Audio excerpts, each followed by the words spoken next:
สบายดีมื้อนี้จะมาเว้าถึงประเภทงานศิลปะต่างๆที่เราสามารถส่งขายได้ในเว็บขายภาพหรือว่าเว็บ Microstock ต่างๆเนาะซึ่งมีหลายคนได้ถามเข้ามาว่าเราสามารถส่งรูปประเภทใดได้หรือเราสามารถส่งภาพที่เราถ่ายจากมือถือได้หรือบ่ประมาณนั้นเนาะซึ่งคลิปนี้เราก็เลยจะมาอธิบายหรือรวมเรื่องประเภทงานที่เราสามารถส่งขายได้ซึ่งโดยทั่วไปก็มีงานศิลปะหลายประเภทเนาะที่เราสามารถส่งขายได้แต่ในคลิปนี้เราจะมาอธิบาย4ประเภทงานหลักๆที่คนทั่วโลกเขาเจ้านิยมส่งแล้วก็เป็นที่ต้องการของตลาดหลายที่สุดเนาะโอเคประเภทที่1ก็จะเป็นงานศิลปะประเภทภาพถ่ายหรือรูปภาพทั่วไปเนาะก็คือรูปที่เราถ่ายจากกล้องถ่ายรูปหรือ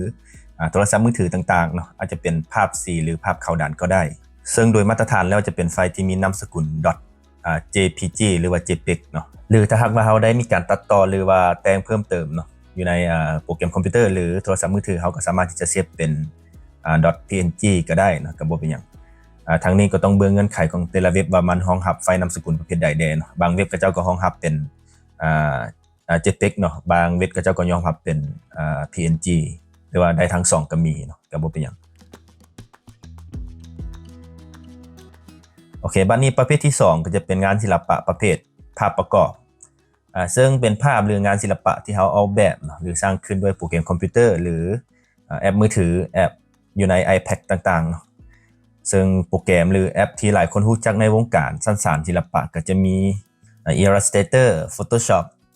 Canva Procreate Affinity Design หรือMicrosoft Design เป็นต้นโดยทั่วไปก็จะเป็นภาพที่มีนามสกุลเป็น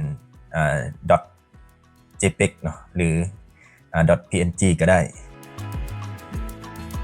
ประเภทที่3เป็นงานศิลปะประเภทลายเส้นเวกเตอร์เป็นงานออกแบบที่มีลักษณะเฉพาะนะซึ่งผู้ใช้สามารถนำไปแก้ไขหรือปรับเปลี่ยนรูปแบบได้อิสระโดยทั่วไปแม่นงานศิลปะประเภทนี้สามารถสร้างขึ้นได้จากโปรแกรมคอมพิวเตอร์และมือถือเช่นว่าIllustrator Procreate เนาะ Corel หรืออื่นๆเนาะซึ่งเขาจะบันทึกเป็นนามสกุลประเภท EPS .ai .svg เป็นต้นเนาะนอกจากนี้ก็จะมีพวกงานศิลปะโมเดลพวก 3D บ่อย่างพวกนั้นเราก็สามารถที่จะส่งไปขายได้ในเว็บขายภาพต่างๆยกตัวอย่างวิธีการใช้งานไฟล์ประเภทเวกเตอร์นะก็คือผู้ที่มาดาวน์โหลดหรือว่าผู้ที่ใช้งานก็เจ้าจะเอาผลงานเนาะผลงานที่เป็นไฟล์เวกเตอร์นี่เอาไปแก้ไขหรือว่าไปดัดแปลงต่างๆเนาะตามที่เขาเจ้าต้องการอาจจะเป็นเปลี่ยนสีบ่หรือว่าปรับเปลี่ยนขนาดอย่างต่างๆได้ตามใจเนาะอันนี้ก็คือคุณสมบัติของไฟล์ประเภทเวกเตอร์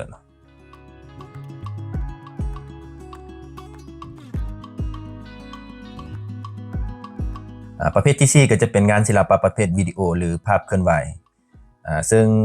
ดังที่หลายๆคนรู้จักนั่นแหละเนาะจะเป็นภาพเคลื่อนไหวก็คือวิดีโอที่เราถ่ายจากกล้องถ่ายรูปหรือมือถือหรืออาจจะใช้อุปกรณ์บันทึกวิดีโออื่นๆเนาะที่บ่แม่นกล้องถ่ายรูปหรือมือถือก็ได้โดยทั่วไปแล้วมันจะบันทึกงานในรูปแบบ.mp4 เนาะ mp4 ก็คือ mp4 นั่นแหละแล้วก็ .mov หรืออื่นๆเนาะซึ่งทั้งนี้ทั้งนั้นก็ต้องได้ศึกษาว่าแต่ละเว็บขายงานศิลปะเขาจะรองรับงานแบบใดเพื่อให้เหมาะสมแล้วก็ถูกอนุมัติไวขึ้นและทั้งหมดนี้ก็เป็นงานศิลปะที่เราสามารถส่งขายได้ในเว็บขายภาพต่างๆเนาะซึ่งโดยรวมก็จะมีภาพถ่ายเนาะภาพถ่ายหรือว่ารูปถ่ายทั่วไปแล้วก็มีงานศิลปะประเภทภาพประกอบต่อมาก็จะเป็นภาพเวกเตอร์เนาะเวกเตอร์ก็จะเป็นภาพลายเส้นที่เราสามารถนำไปแก้ไขได้อย่างประมาณนั้นแล้วก็ตัวสุดท้ายก็จะเป็นภาพเคลื่อนไหวเนาะก็คือวิดีโอจะมีอยู่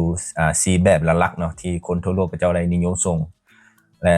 ทั้งนี้ทั้งนั้นทุกคนก็ต้องได้ศึกษาเนาะศึกษาแล้วก็เลือกที่จะส่งงานศิลปะที่ตัวเองถนัดเนาะตัวอย่างเช่นถ้าหากว่าเราถนัดถ่ายรูปเราก็เดินใส่ในการส่งเป็นรูปภาพได้เนาะโดยที่บ่จำเป็นต้องไปยุ่งยากหรือว่าไปสับสนกับไฟล์ประเภทอื่นๆเนาะเราก็เดินใส่แต่ประเภทภาพถ่ายก็ได้ก็บ่เป็นหยังแต่ว่าถ้าหากว่าเราถนัดทั้งหมดก็ยิ่งเป็นกันดีเนาะเพื่อให้พอร์ตโฟลิโอของเรามีความหลากหลายและก็สร้างรายได้ได้หลายขึ้นจะประมาณนั้นหวังว่าคลิปนี้ก็จะเป็นประโยชน์ต่อหลายๆคนเนาะที่กำลังสนใจหรือว่าเริ่มต้นเฮ็ดอาชีพขายภาพหรือว่า Micro Stalker เนาะสำหรับท่านใดที่มีคำถามเนาะคำถามหรือว่าบ่เข้าใจจุดใดก็สามารถที่จะคอมเมนต์ถามได้เนาะในใต้คลิปนี้ขอขอบใจ